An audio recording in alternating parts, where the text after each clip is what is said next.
I welcome you to this class of econometric methods.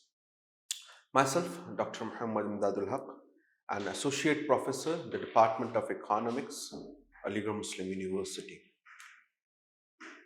The discussion we will be having in today's lecture is on nonlinear regression.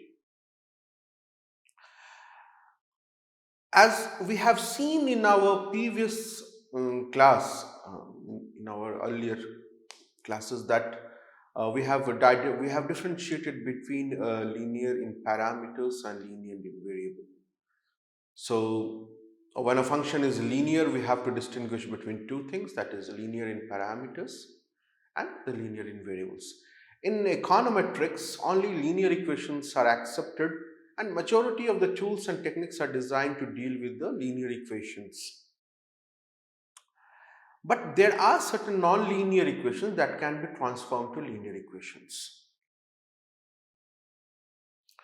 Second form of linear function, they can, like, see, we have if the linear is in variable, the second form, this non-linear function, can also be transformed into a linear equation,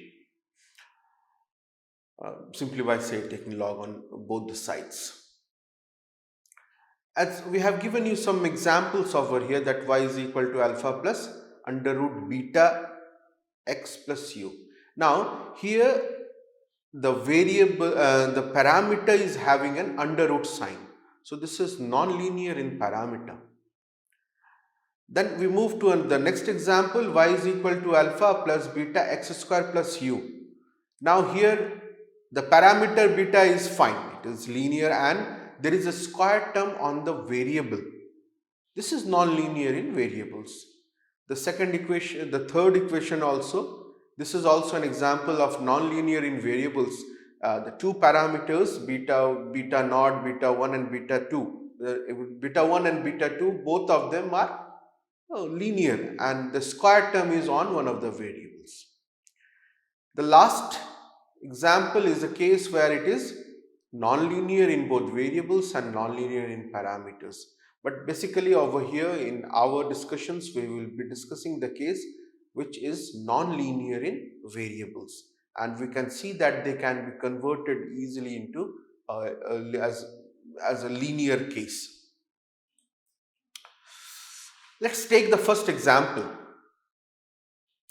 Now we have a model y is equal to alpha x raised to the power beta e raised to the power u.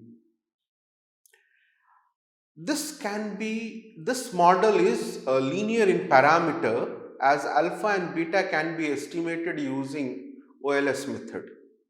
What we are just doing, we are taking log on both the sides. We are taking the log of the dependent and also the independent variables. Now, because of this linearity, then what happens? We call these models as double log or log-log models, or likewise. Now, if the assumptions of classical linear regression are fulfilled, the parameters of this equation ln yi is equal to alpha asterisk means is nothing but ln alpha plus beta ln xi plus ui, and the OLS estimators of alpha hat and beta hat will be obtained, will be the best linear unbiased, again that is the blue. Now, one important feature and interesting feature of this is that the slope coefficient, it measures the elasticity of y with respect to x. This means if y represents the quantity of commodity demanded and x is the price over here, beta directly measures the price elasticity of demand. And in fact, in researches, it's very common to see that the researcher is taking a log of all the variables, all the dependent and the independent variables.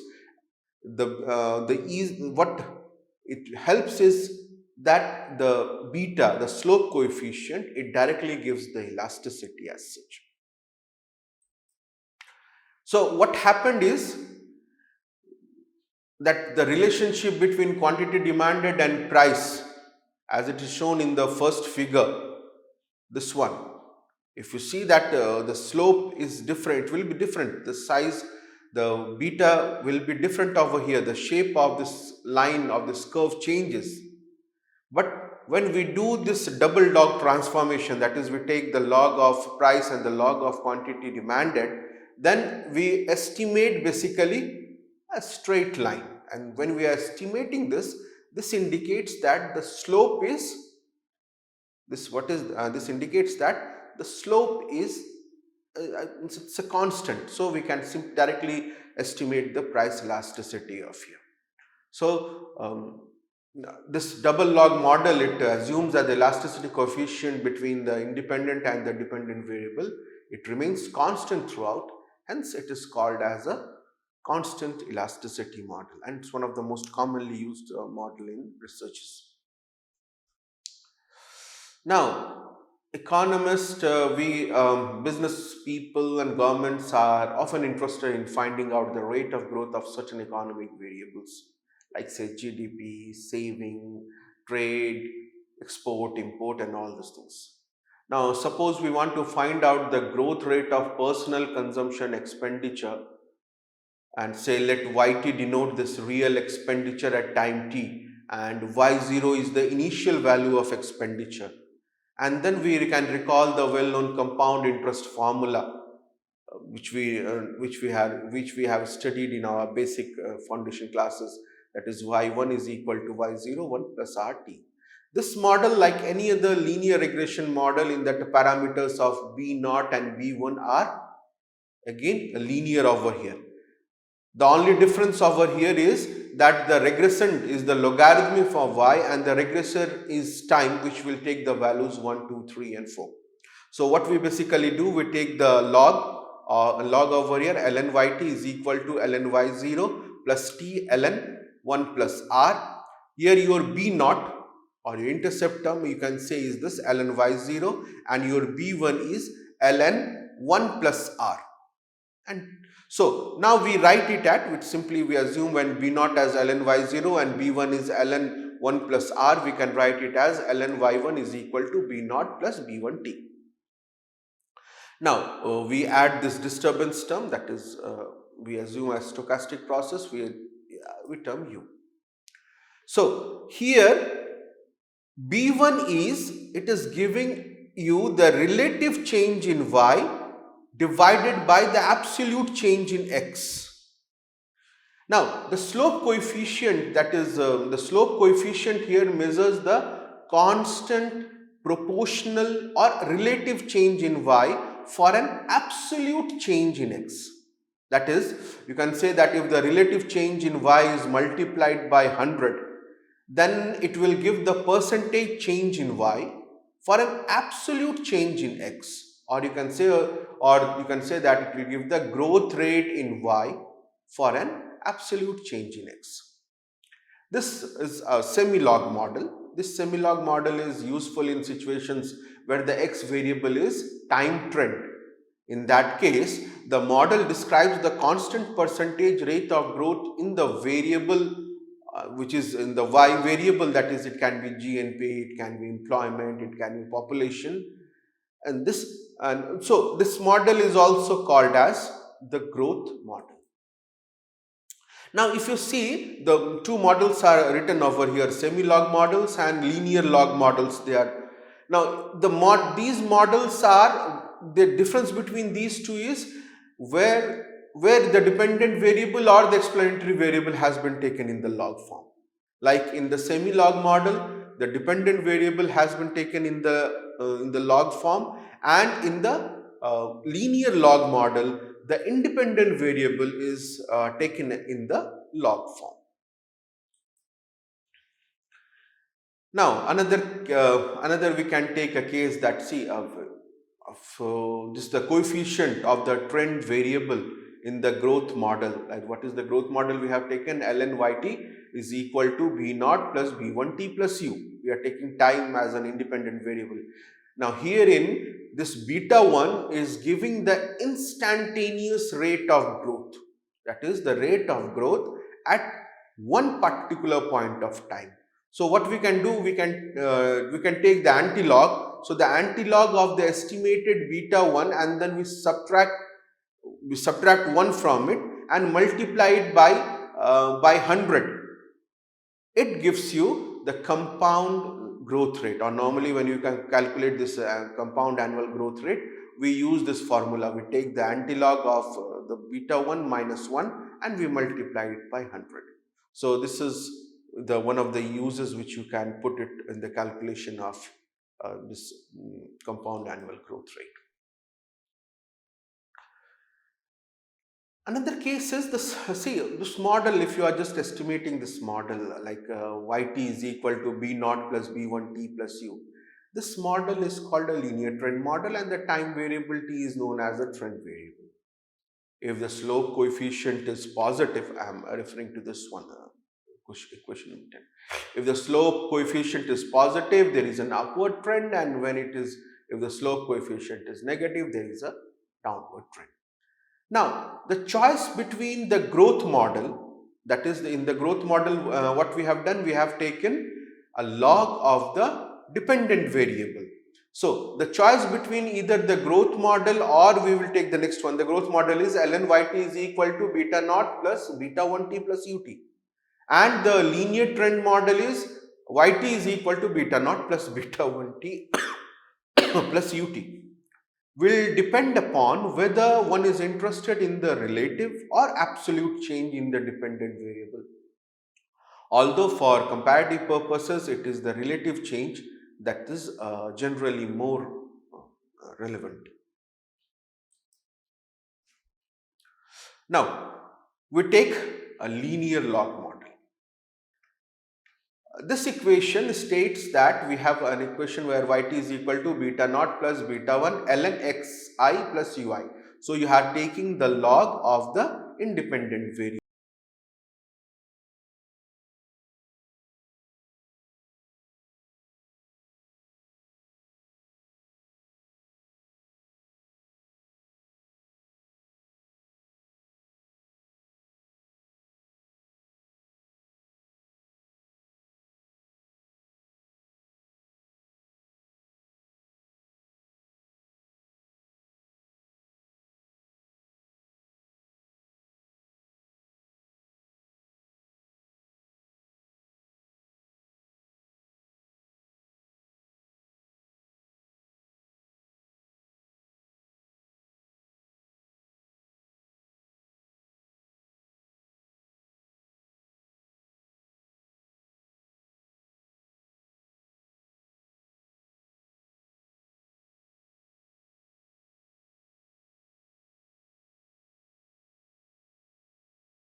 expenditure curve, which relates a consumer's expenditure on a commodity to his total expenditure or say income. So here Y stands for the expenditure on a commodity and X the income. Then certain commodities have the following features, that is, there is some threshold level of income below which the commodity is not purchased. This threshold level of income is the level minus beta divided by A. So these are some of the examples of reciprocal function. We just sum up all of them. See, the beta slope is different in all the cases. And like in linear it is beta, in double log it is beta y by x, in semi-log it is beta y, in lin log it is beta 1, linear log it is beta 1 by x, and reciprocal minus beta 1 upon x square. But only in this double log model, the elasticity, if you want to know the elasticity, we simply can directly take beta and interpret it in terms of elasticity. For all the other models, direct interpretation like this cannot be done. We have to do some algebraic manipulation over there in order to find that, in order to interpret the slope as the elasticity coefficient. So we conclude that the linear relationship between x and the explanatory variable, between the relationship between y and the explanatory variables x may be inappropriate for many economic relationships. Economic theory suggests that the relationship between a certain pair of variables can be adequately represented by a non-linear function. In such a situation, the method of this least square will not work. Therefore, we are faced with two possibilities. Either we apply appropriate non-linear relationship directly to the data, we use a different tool, or what we have been seeing right now, that is transfer the non-linear relation to linear relation and estimate the parameters. Let us take some a very common and very important function by the name of Cobb-Douglas production function. Any student of economics, they have all of us, we read this Cobb-Douglas production function, and it can be interpreted as the y is equal to a k raised to the power alpha, l raised to the power beta, e raised to the u, where y is output, k is capital, l is labor, u the stochastic, and e is the base of the natural logarithm. So the properties of this Cobb-Douglas production function, if you remember, alpha is the alpha which we are having is the partial coefficient of the elasticity of output with respect to capital input. It measures the percentage change in output for a percentage change in capital input, holding the labor input constant. Beta, so beta is the partial coefficient of elasticity of output with respect to the capital input, holding the labor input constant. Now alpha plus beta, it gives the returns to scale, that is, you can say the response of output to a proportionate change in input. If alpha plus beta is equal to 1, they are constant returns to scale. If alpha plus beta is less than 1, then it is decreasing returns to scale, and if the value of this alpha plus beta is more than 1, then we have this increasing returns to scale. Now this, when we apply, using the log, we can write it as alpha hat plus alpha ln y is equal to alpha asterisk plus alpha ln k plus beta ln l plus ui. So what is basically happening, that the model is linear in parameters, and you can use it at the general linear regression. Now the next case of multiple regression model is, we are having polynomial regression models which have found extensive use in econometric research. Let's take an example of this short run marginal cost curve. This short run marginal cost curve production of a commodity y, you can say, to the level of output x, which is an U-shaped curve. Now if you are having a U-shaped curve, Uh,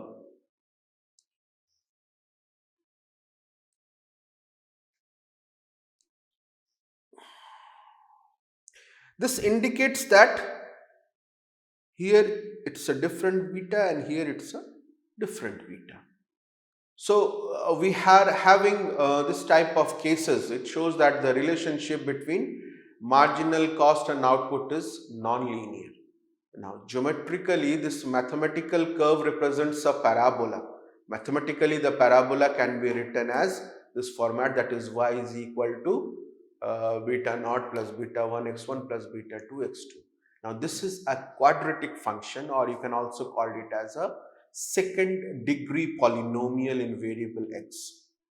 Now, this highest power of x represents the degree of the polynomial. If it was x3 over here, if we have one more term, that is b3 x13 raised to the power 3, then it would become a polynomial of the third degree. In basically, although it's a multiple regression, but in these type of polynomial regression, there is only one explanatory variable on the right hand side. You are just taking the x1 in its form, then you are taking a square of x1, and again you may be taking, let's say, cube. So but it appears various powers that make them a multiple regression model. Now this one, this is not the curve for this. This one is a case of polynomial regression where you are cubic term. So you can see that we have added one more term, beta 3 x1 raised to the power 3, and this becomes polynomial of power 3. An example of this, you can have it like we have those people who are following researches in environmental economics. They have an environmental Kuznets curve, which has basically an inverted U shape. What does it show? That initially, and over here you are having the CO2 emissions, and on this axis you are having GDP. So it shows that as your economic activity increases or GDP increases, your CO2 emissions, they are increasing. But after reaching a certain point, the people become conscious and they have become more environmentally aware of. So they start looking for things, or and the certain practices start up in order to save the environment, which lowers the carbon dioxide emissions. So we then again there is a fall in this emission. So the beta 1 term, it will be greater than 0, and beta 2, which refers to this, it will be less than 0 as it's going down. So you will find n number of work on inverted U environmental Kuznets in U shape of the environmental Kuznets curve. After that, now then there is not a very old phenomenon which is now suggesting that not only it comes down as we have seen, but again it goes up. So this equation is basically an equation of y naught is equal to, say, alpha plus beta 1 x1 plus beta 2 x2 plus beta 1 x1 plus beta 3 x1. Now here there is a square and there is a cubic term. So in order, if this is to be proved whether this is happening or not, then your beta 1, it should be more than 0 as it is increasing, and it should be significant. When it is in this region, beta 2, it should be also, beta 2 should be less than 0 and it should be also significant.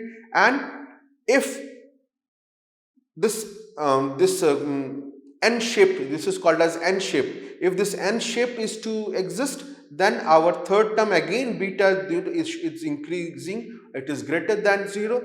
So this is the example, and herein this is a case where y0 is equal to alpha plus beta 1 x1 plus beta 2 x1 square. Again, here what is happening, your beta 1, in this case I am talking about beta 1 should be greater than 0, it should be significant, and beta 2, it should be less than 0, it should be significant. If it is not, if the signs are not like this, then we cannot say that this environmental Kuznets curve is holding valid. So herein it was a quadratic or a polynomial of second degree. Herein it is a polynomial of third degree.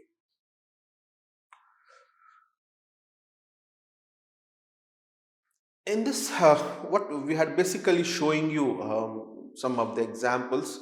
It's hypothetical examples of polynomial of first degree. It's a straight line. Then you have polynomial of second degree. You're you're having a coefficient, likewise polynomial of third degree. Then the power regression and the exponential regression, and there can be any degree polynomial of fifth degree also. So what we have basically shown you in the discussion up till now is we have gone to the realm of the cases where non-linear variables are considered. We have taken non-linear variables and we have taken log, semi-log, log, reciprocal. Then we have taken the polynomial of second degree, polynomial of third degree. All these are cases which many a times represent different situations more better in a more better way than a simple linear regression model. We have seen some of their applications. We have seen in Cobb-Douglas production function, the Engel curve, and all the cost curve, the average fixed cost, and also the total cost curve, how it should shape. So the marginal cost curve, we have seen these, and the diagrams which you see in a normal economic textbook, they can be explained by using similar of these functions. What we need to take care is we are not working in the case where there is a square or an under root or any other modification of the beta.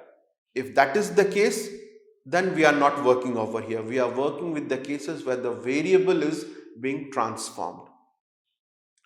What we should take care that if we have done any transformation, we have to be very clear that we cannot directly interpret the beta coefficient as the elasticity.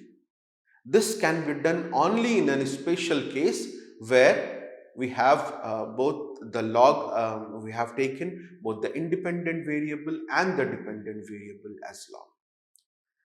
With this, I end this lecture. See you again. Thank you.